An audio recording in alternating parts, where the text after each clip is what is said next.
Well. So tell us about. How low can you go? Yeah, I think so. This song is it's like for me, I remember when it was first being created, we created this like in time, really. Well, not in Mike Del Rio time, but in time for Heart to Mouth, and but we didn't finish it. Truth be told, it was not finished. We didn't have that other little part and all that. Yeah.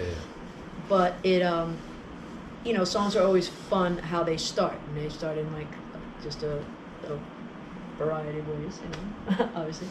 And this Mike wanted to do, I don't know if it was just Mike or Mike and Nate wanted to do something. We were talking about this artist that we all liked and this song that we loved. We'll leave that out. And I was like, something with a flow like that, which it turned out nothing like that. But I said, oh yeah, last time, can I say this? I don't even know if I can say this. I said last time I saw them, like, we did coke in a closet at the Chateau Marmont, and they were like, and Nate was like, yeah, first line. That's a great verse. And I was like, I'm not advocating drugs, kids, so don't do drugs. Don't do them. No. But. Oh, I thought it was last time I saw you put my coat in the closet. I put my coke in your closet? Coat. Oh, coat. Yeah. Cold. We did. We drank coke in the closet. We drank coke in the closet. We drank cocoa in the closet. Yeah. Anyway, so as we discover on the train, that's not good. But we just started with that, and I had the title, "How Low Could You Go? Can You Go?" and Mike and went crazy on that beat, and it was cool because like Mike had that lick lying around forever, right?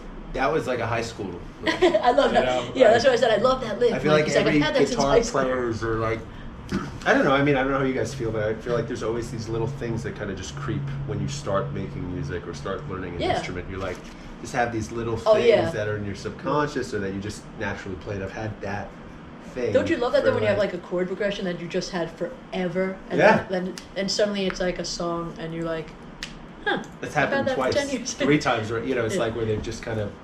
It's like, it was born and now it found a home, so it was. And it always felt good, and it was so funny because everybody would always ask, like, every time I was always mentioning, I was like, I need this song to be on the record, and Ian's like, I don't have it, like, where is it? Like, Nate didn't have a demo of it until like 2 weeks ago. When we got the video. The video's out, and he didn't even have the demo yet. But yeah, we it was just floating around, and that's like partly my job.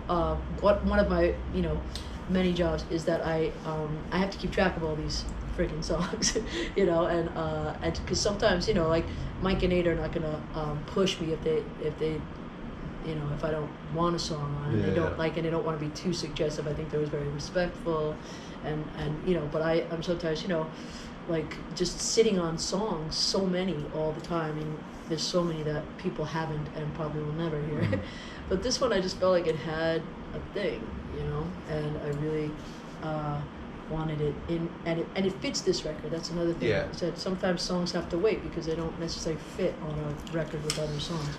Again, it was supposed to be on hard. I mean, it's 3.5 years old at this point, and it's kind of morphed. Like you said, it feels so purposeful on this body of work, and feels interesting. And even we tried retracking vocals or changing lyrics. It was like that day of was just most of the vocal takes are from that one. But I was really happy with the and so much happens. Totally. Like we edited that literally like in the last couple months, and that just felt like for me that like just made it like more like listenable over and over again. And I don't know, what do you think, Nate? Oh, the turtle's at the door. The tortoise is at the door. Get her on. I just remember working on it at Mike's old studio. Yeah. And I think this final version of the song is my favorite version that it's existed in. Yeah. Because it's actually taken, quite a different couple feels as far as production goes. Yeah. And I hope so. I hope you like it. No, for me, I actually prefer 2 versions before. For me, this is like it's how it's supposed to be. Which is awesome. I feel like this was always a favorite because I always felt, I never want to impose too much of personal color in your Yeah. music or in stuff, but I definitely feel like this song on a production level feels like closest to my like it feels very close to me as taste wise. Yeah, it's got that Shania kind of vibe. Yeah, very Shania Twain all the way. Gloria Estefan, my other side, shit all over it. Yeah. I'm saying, I slipped it in. You slipped it in. You crushed it. You crushed it. That is, but it just it's cool, and like it's interesting because we know all the body of work. We know what's coming next. So for you guys, it's cool because I feel like this could be a left hook for people who know LP's music or don't know LP's music and kind of intro. It's like, yo, this feels like a different island and kind of room to play. But also, it felt so good the other night. Like we did these drive-in shows the other night. Yeah. It was the first time I played it on stage, and it just felt like I really like when I can feel like we just like kind of introduced a new room in the house. Yeah, The house that's of exactly what it is. You know, I was Yeah, like, for and it real. was just like kind of like a, you know, like it was like a relaxing kind of like it was so vibey, and you know, and the video is you know, a little bit sexier than normal videos.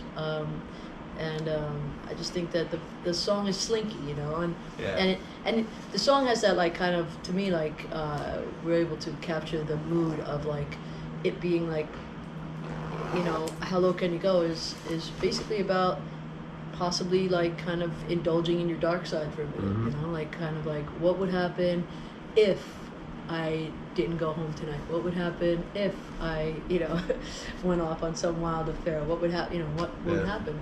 And I think everybody asks themselves those kind of questions, you know, whether it be kind of, you know, like with Vice, you know, it's definitely a song about Vice. And or choice, you know, or and choice. we all have, Vice that's is that choice. we're creatures of choice, so we can, it's all button and when push you, away. when you go out on those fucking, like, those crazy, like, sordid, wild nights sometimes in Hollywood, like Nate, he does it a lot.